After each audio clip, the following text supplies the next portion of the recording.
mostly. And we got to see the difference between them. So mostly the waterfall model, if you remember. And the second was iterative, or we call it incremental. Right. We got to see the difference between each of them and how to decide on any of them based on requirements, architecture, deployment, changes, and scope. Right? Yeah? Yes. So today we will resume. So last time we also introduced the third type. Anyone recalls it? Reuse. Reuse model. Perfect. So where is that? Where is that? Okay. We discussed something we know as COTS. Do you remember what it stands for? Commercial. Commercial of the shell. Very good. So this one we discussed a lot of advantages and disadvantages for. Do you recall any? Usability. Usability. Very good. Disadvantage is security. Security. Okay. Limited features. Limited. It's like too many features. Too many features that might not be fully used. Very good. Okay. Not so custom, right? So there is no competition level. Agree? Very good. Then we discussed the phases of the software development life cycle. Very good. So we start with phase 1, which is specify what comes under which? Requirements. Requirements. Requirements, specification, validation, right? So we collect from the user side, then we start putting it in more detailed fashion, then we validate with the stakeholder to make sure that this is actually what we want. Then we discuss the second one, which is design phase. We said there are 4 main deliverables of this stage. Do you remember them? Did we discuss this actually last time? Yeah. Did we discuss these? No, we didn't. Oh, interesting. Okay. Okay, so let us start from here. We will talk about the design part, system, subsystem, and implementation mostly. But again, we need to look into the key deliverables. So here we have the platform information, the requirement specification, and data description. This is taken from which phase?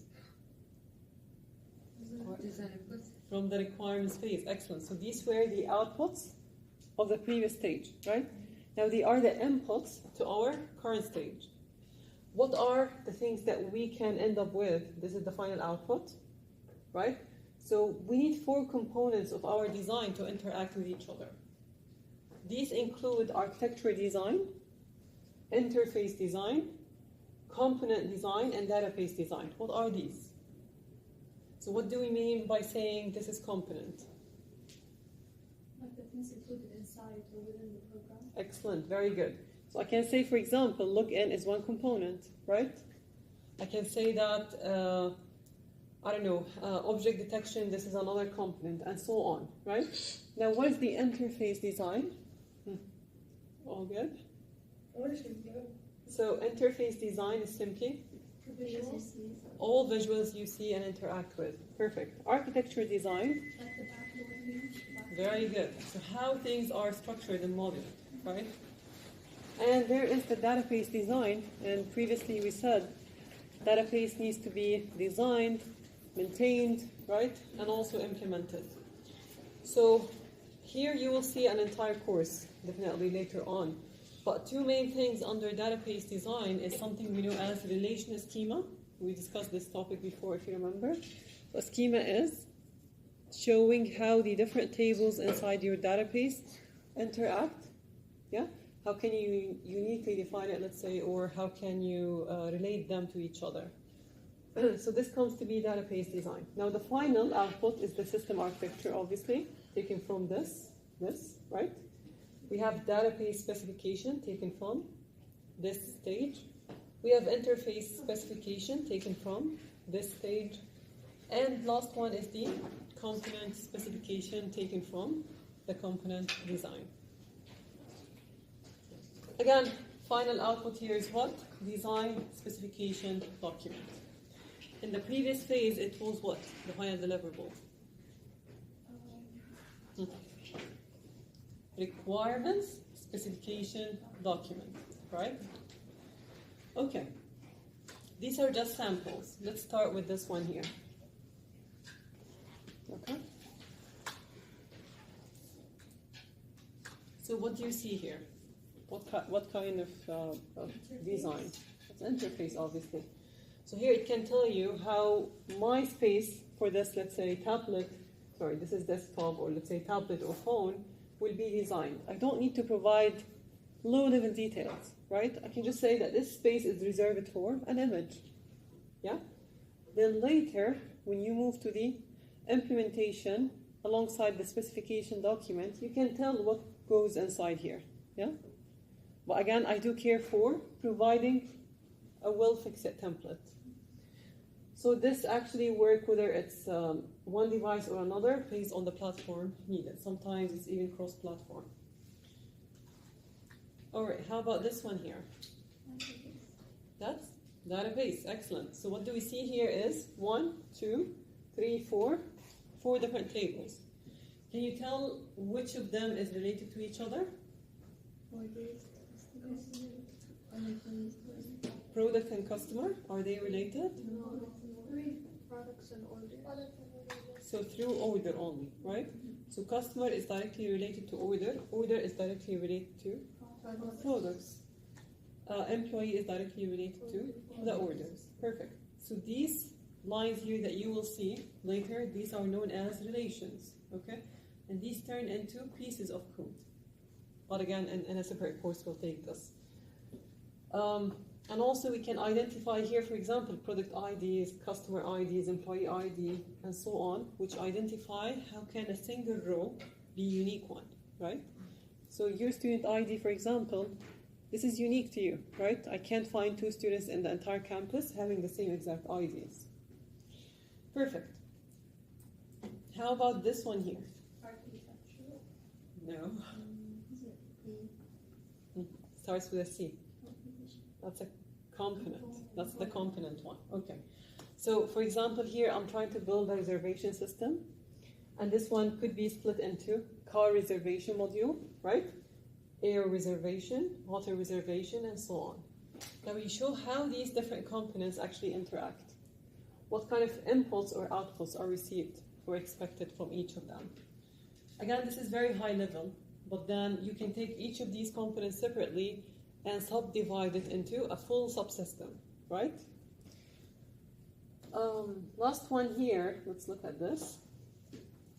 Okay, so that's MVC model, known to be model, view, control, yeah? So usually the layer that interacts with the user side is known to be the view layer, right? So this interacts with the user side. Now, whatever holds the processing, we call this controller, right? So here you can think of DevOps, let's say, APIs connecting to other services, cloud, all of it come here, okay? Then what if, for example, including any AI model that generates classifications on any, let's say, object that I'm detecting. This comes to be part of the model layer. Now this could interact directly with the database side. Remember when we said we split our data into 70-30 training and testing data set? Remember? So that's why the model needs to interact with our database. So it can take existing data to learn from and train the model more, or it can push new data with their own classification, let's say, whenever needed. Okay, of course, this is only one type of possible architecture. There are hundreds of other types, okay? So today we will start focusing on the software verification and validation. We will discuss also the V model, the software evolution, and the prototyping. All right, so we're now in this layer, okay, the validation and testing. And here we start with the subsystem, then we go for the integration, then we go for the verification, right? Then we end up with something we call first prototype. That's why we try to learn this process and the entire life cycle then we will get to see what is that first prototype expected. Okay? Yes? Questions? Okay. So, I asked you this before I guess, and let us re-review this. So, talking about validation and verification, which one do you think comes first? Verification. Validation? Who's saying validation, hands up? Who's saying verification comes first? Okay, I want to hear from you. Why? Okay, which one was it? Validation. You said validation? Okay, why validation first? Because you want to make sure what you're doing is right, and then you will verify it and make it wait. Okay, okay. Okay, what else? Well, technically speaking, that's true. Yeah. So, okay, what Dean here mentioned, you need to double check first that you are building the right software, then you start thinking of how you build it right. Yeah. That's obviously true. That's the opposite though. But anyways, we start with the verification first and then the validation. So, let me show you this diagram. I think it's going to make it clear for you. Look at this. We have 3 main stages before reaching the final output. So we discuss with the customer, right? We sit with them in nice meetings. We start discussing their own needs, their own expectations, right? This is entirely verbal. Then we go into a more formal approach of documenting it, which we know as specification. We agreed on this already, right? So here we start talking about the functional, non-functional requirements. And we could verify at a certain point, right, with the customer, but we don't do it now. We start picking a certain process. So we can tell, for example, we're using incremental, we're using waterfall, we're using, later you'll see, let's say, V model. I can use the reuse, regardless. So this is a process that's picked, okay? This process will come up with a product, which is the software that you are using.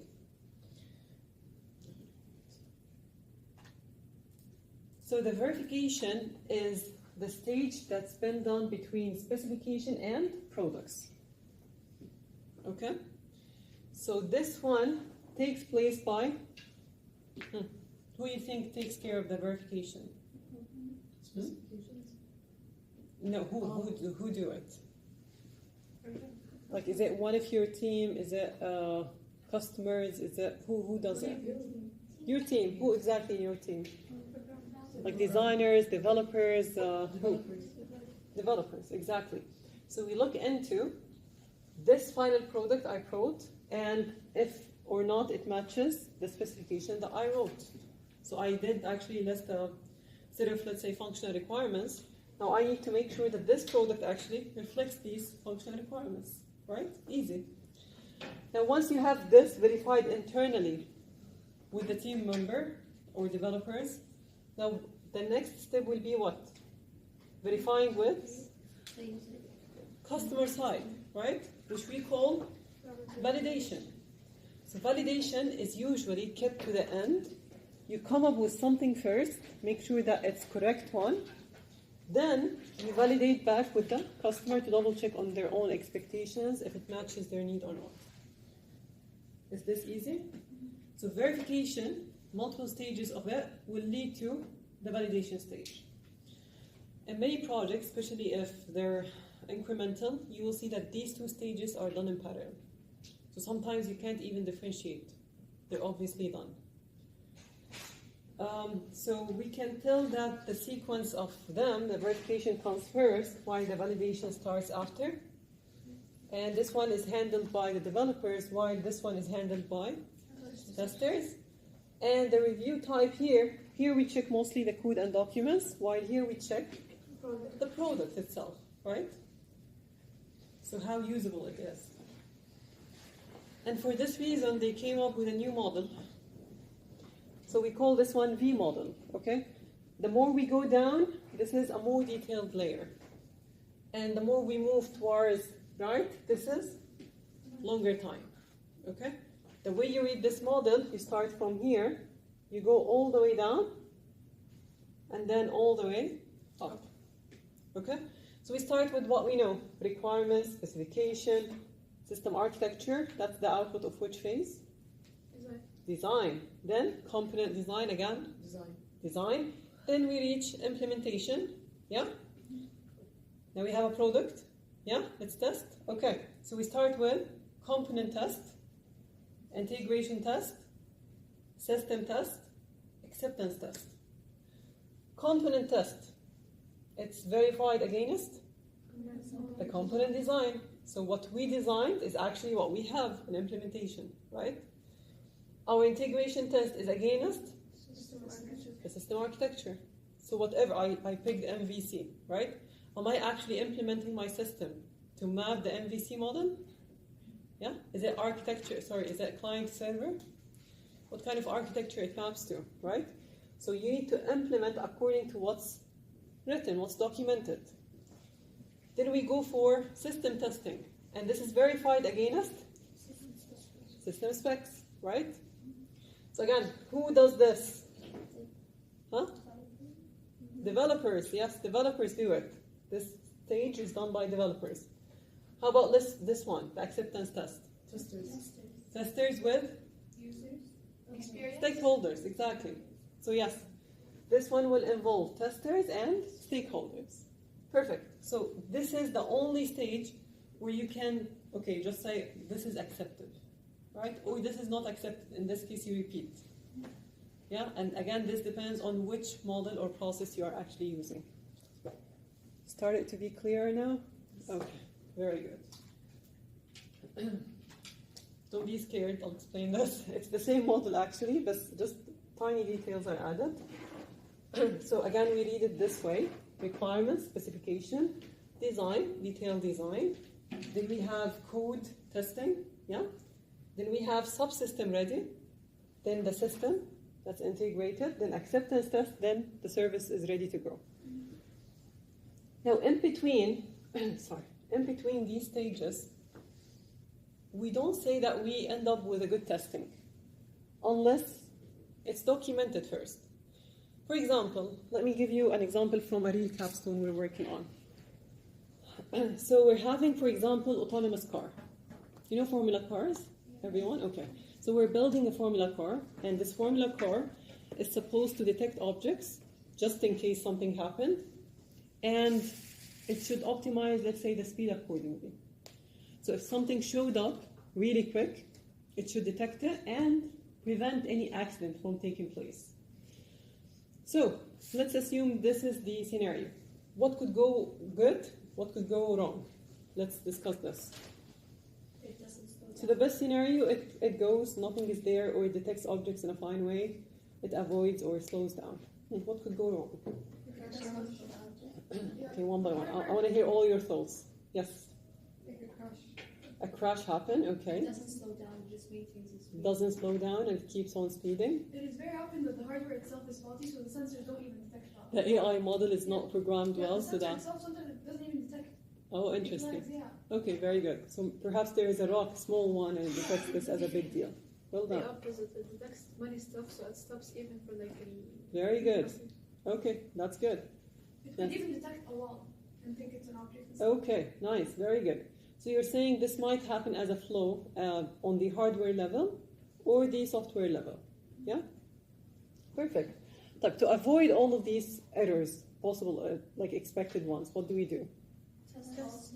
Before testing. So do you test against what? You need to set a plan. Very good. Who said this? You need to set a plan. Well done. So the plan is what is going to help you later verify.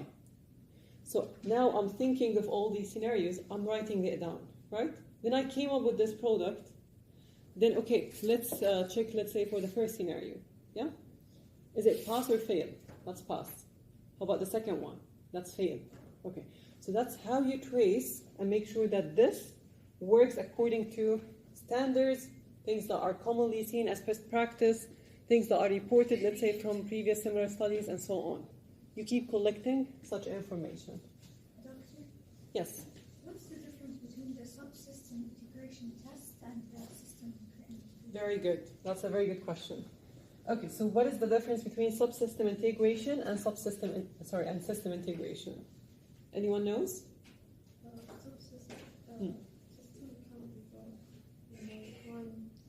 Imran, raise your voice. Yeah.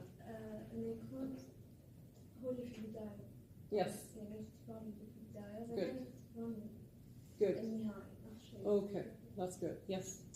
A subsystem could be when the system is halfway done or up until a certain point, up until a certain benchmark. And then when, Okay. when it reaches that benchmark, they check that everything they've done thus far is correct.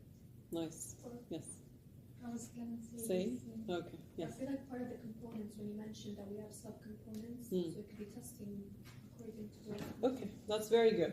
Okay, let's assume I'm building a mobile application, okay? How many, let's open WhatsApp, everyone. Can you tell me how many screens exist in WhatsApp? Like main ones? Five? Nice. So one, for example, showing contacts. Yes. One showing, I don't know, status. I don't know, and many more, right? So if I'm designing this to be, let's say, component-based application, I will take, let's say, the first one, the home page, and I will look into how many components it actually contains. Okay? So what do you see here, building up this interface for you? You have a database, keeping track of all the contacts you have. Yeah? And it also traces the messages coming in. Yeah? Messages going out.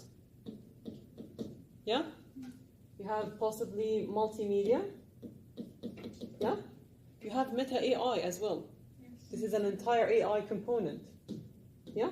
Agree? Only under this home page, right? If I'm designing this now as a developer, do I start with all these in parallel? Again, it depends. Some people can work on it in parallel, depending on the process followed. But let's assume I finished this part, and I consider this a component.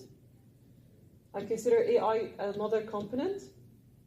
Possibly any work that has to do with, I don't know, voice recording or anything else as a third component. Okay? So now this is actually the subcomponents.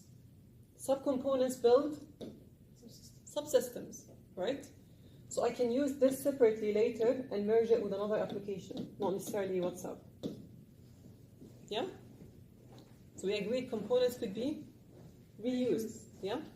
Okay, so now putting these components together, we are building a subsystem. Why I'm saying subsystem? Because I'm not done with WhatsApp yet. Yeah?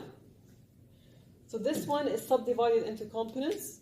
Once these components are ready, I call that one subsystem is ready. Good? Having this subsystem and whatever comes below it ready, same for the second screen, for third, fourth, and fifth. Then it's time to test how these 5 pages work together. What do we call it? Now this is system integration. Okay, so in the same page itself, I still need to double check if these components can work together. We call this subsystem integration. So these components are good to go together. Okay? Once released, we start expanding the scope. Of course, this is just a sample, but again, based on every platform, the process is different. Is it clear now, the difference? Yes. Okay. So for example, in the formula car, how many subsystems you would have? Many. One for object detection. Yeah? One for braking system. Speed reading. Very good. One for speed control. And so on. Right? These are all subsystems. Putting them together is what builds your system itself. Good? So again, each of these tests need to work according to a plan. Agree? So once the plan is ready, you can verify between these two. You can say, okay, it passed, it failed, and so on. So the plan is how I'm gonna test it. The plan is, Or with yes, what? yes.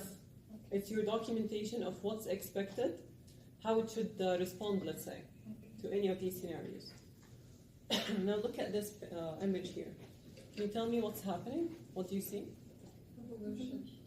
Evolution. What do we mean by evolution? Progress, growth. Lovely. Okay. Digitalization. Digitalization. Digitalization. Oh, wow, that's a good word. Digitalization. Nice. Okay, good. So what do we mean by this spell? So, okay.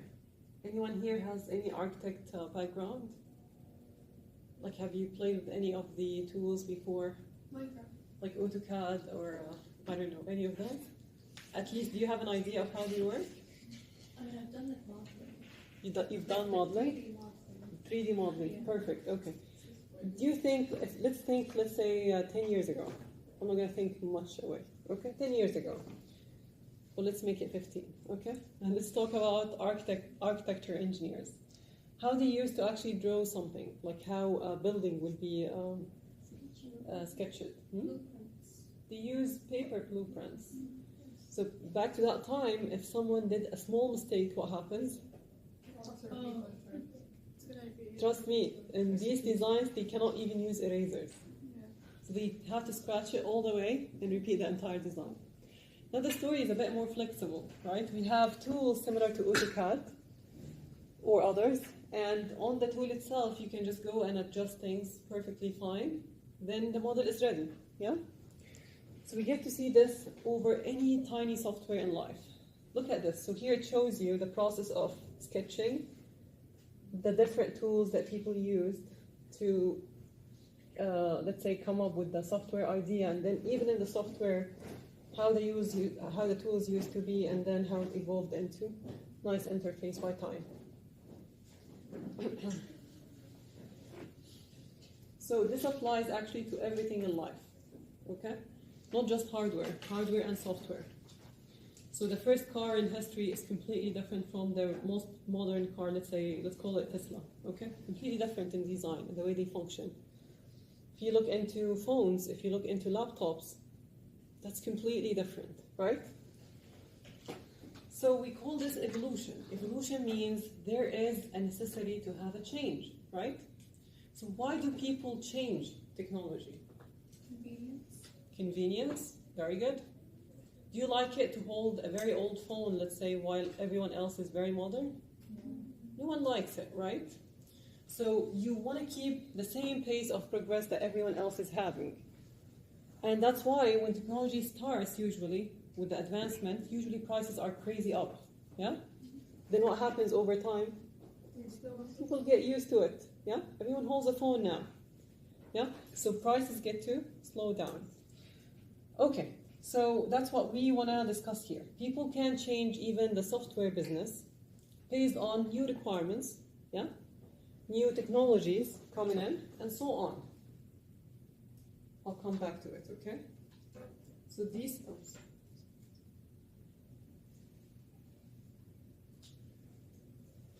Okay, that's okay. So we go with this. Let's assume we have a current system, okay? Let's assume now it's 2020, okay? We are in 2020. 2020. And we have a very nice software version. Let's call it version 1, okay? So do you remember, let's say, WhatsApp at that time, 5 years ago? So what was different from now? What? There was no AI, for example. Very good. No AI. Huh, what else? There's no delete. No delete, yeah.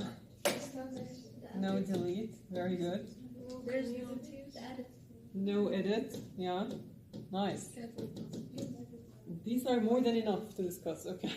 Very good. So now we have 3 major edits. People still remember this over 5 years. That's very good.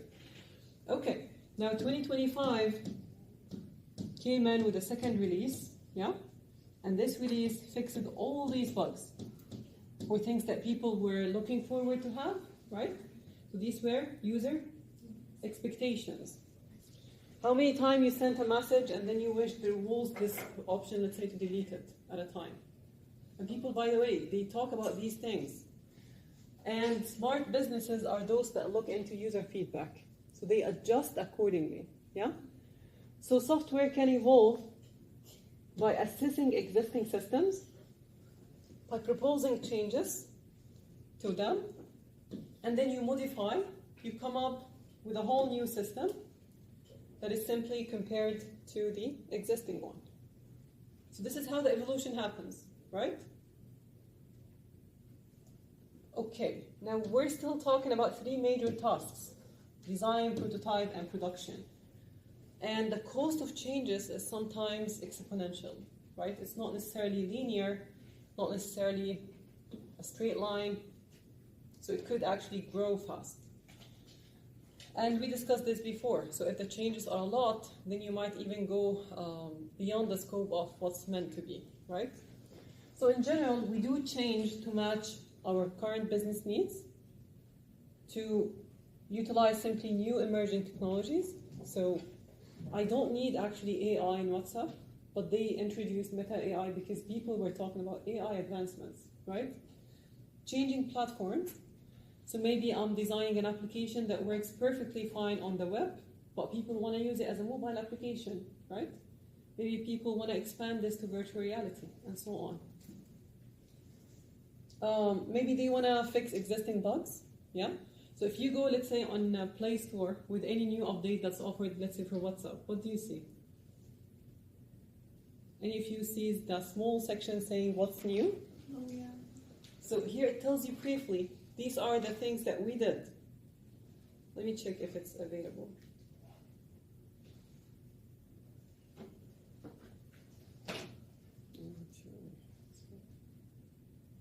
So here, do you see that what's new section? On the Play Store, you will see it. And usually it's a list of 1 or 2 points, not much. So in that case, there's only one advancement. So they can tell you that we fixed bugs, we introduced, let's say, better let's say, platforms for security, for making sure that privacy is handled well, and so on. Just very brief points, yeah? So we introduced new updates, we fix existing bugs. All right, then we said once the SDLC is over, what do we end up with? First prototype, very good. So what is that first prototype? So the first prototype is usually initial version. Okay, so people start testing concepts, maybe on paper. So why would we do this? So let me give you a scenario here. Okay, you want to design a game, okay, for a very young child, 3 years old. How will you do it? First, with color. Straightforward. Straightforward, okay. How would you start? So will you discuss it with him? Maybe draw it so they can understand. Okay. Think of his perspective. Discuss it with Yeah, parents. Nice, very good. Talk to him. So you cannot possibly talk to him directly about it, right? Yeah. Like he's a child, he likes how to play, but he doesn't know how to explain how he plays, yeah? So we need to keep this in mind. Again, he cannot really tell you the requirements that he wants, but he might actually do it and you can observe if he likes it or not, yeah? So we start looking into these initial versions of any system by simply considering a prototype. Prototype could be seen in the requirements phase, can be seen in design phase, can be seen in testing phase. And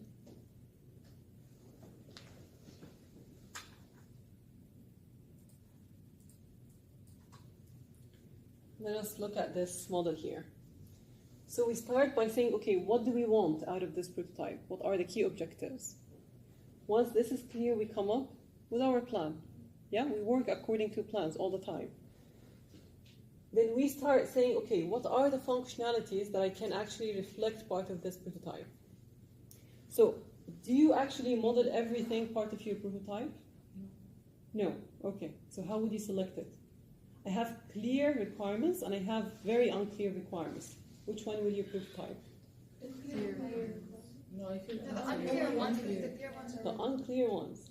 Yeah, because clear, I know it. Why would I prototype it? I want to know these things that I don't really have a ground for.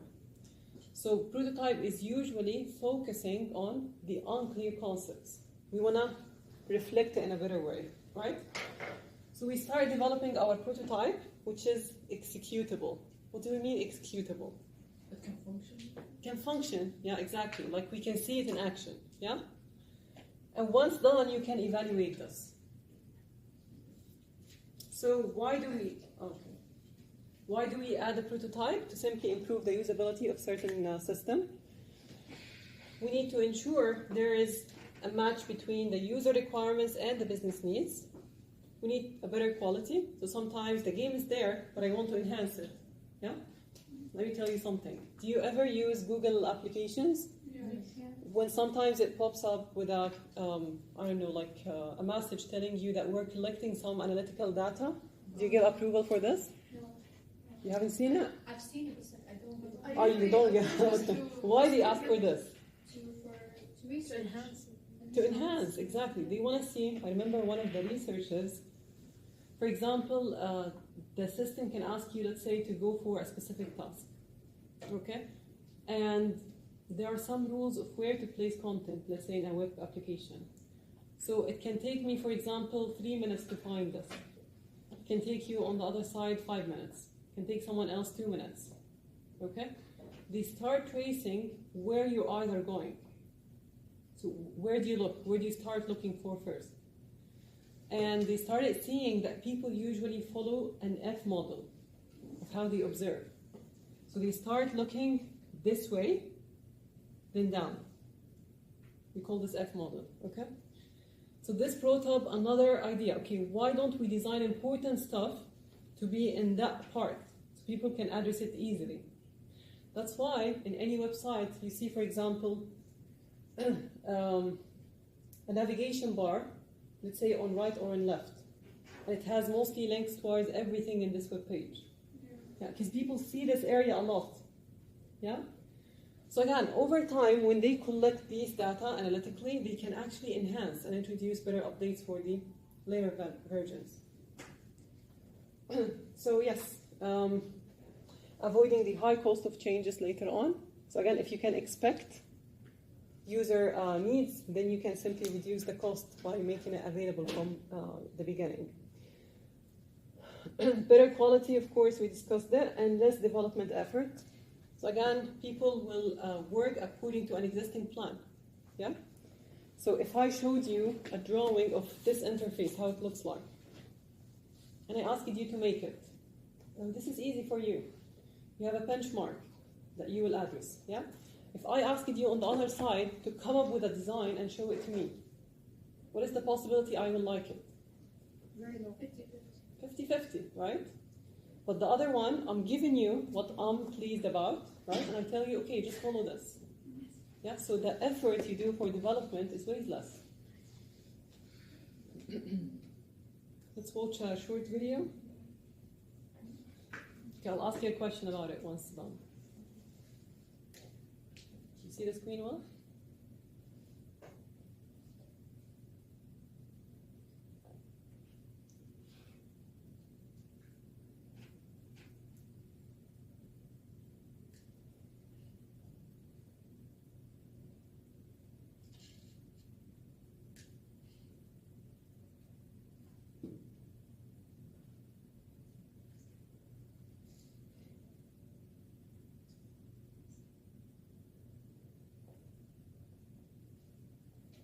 Okay, none.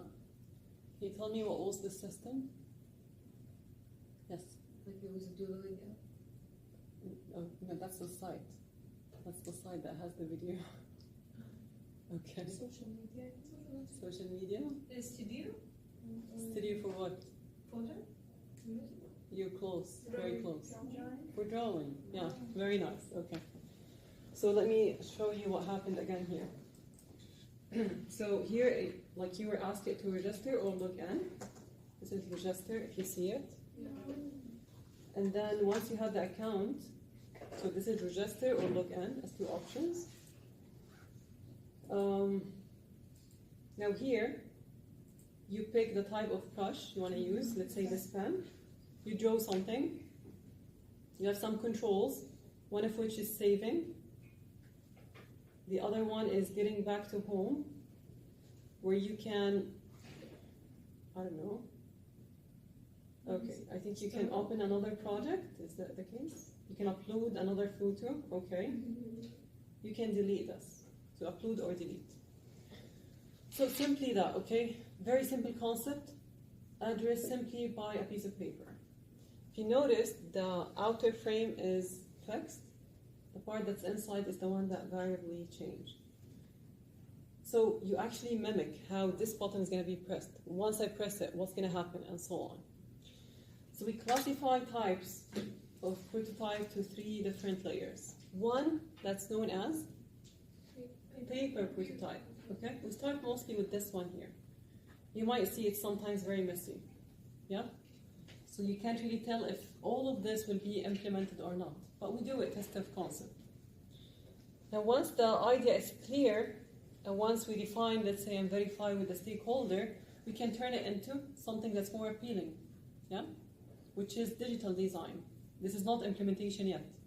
Have you used Figma or Just in Mind or any other tool? Have you heard of it at least? So it's a place, okay, I can show you. Okay. For example, Figma.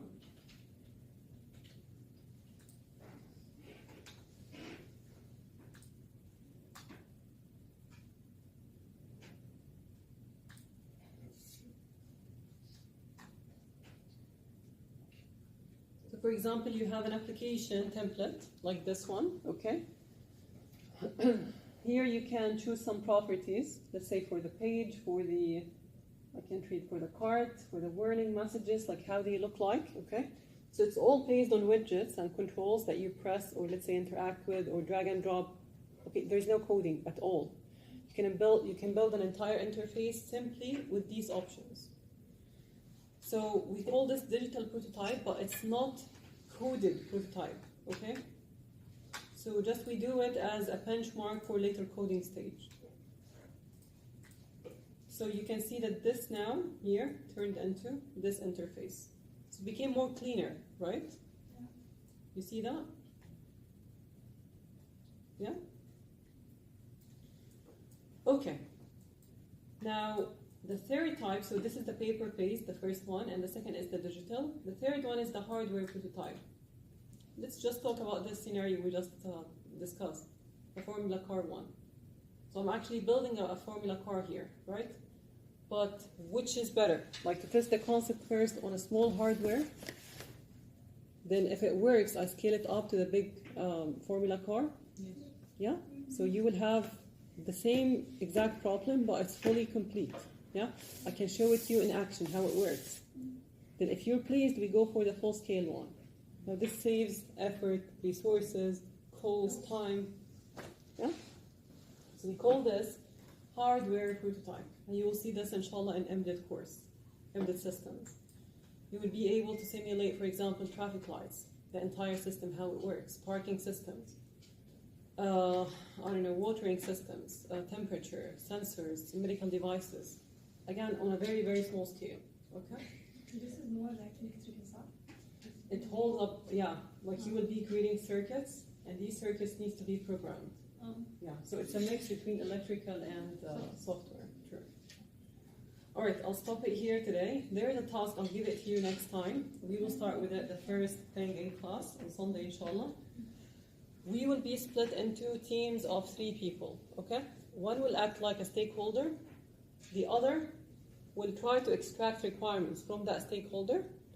And the third will create a prototype based on this discussion, okay? So I'll bring you papers, pencils. What else do you need? Huh. That's it? Yeah. Okay, perfect. But read funding. Funding? Of course. Good ideas will be funded, I promise. Okay. So we can have this actually. It's like a 10 minutes thing, but you can coordinate, actually discuss. But again, keep it away from the people who will do the prototype. You want to test these people, okay? Is it next class? Next class, yes. And in the assignment, the first one, inshallah, you will do something similar, but you will do it in a bigger scale. So you will come up, your submission will be hardware, okay? Like we will do this paper-based in class, Your assignment submission will be hardware prototype. Assignment will be teamwork. So when you use our laptops? You will have to use your laptops, of course. I And will we mean, design the prototype but you with pen and paper?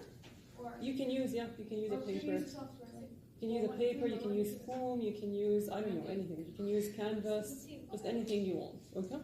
But it has to be something physically there. Okay. Okay. Do we have any questions on today's session? All good?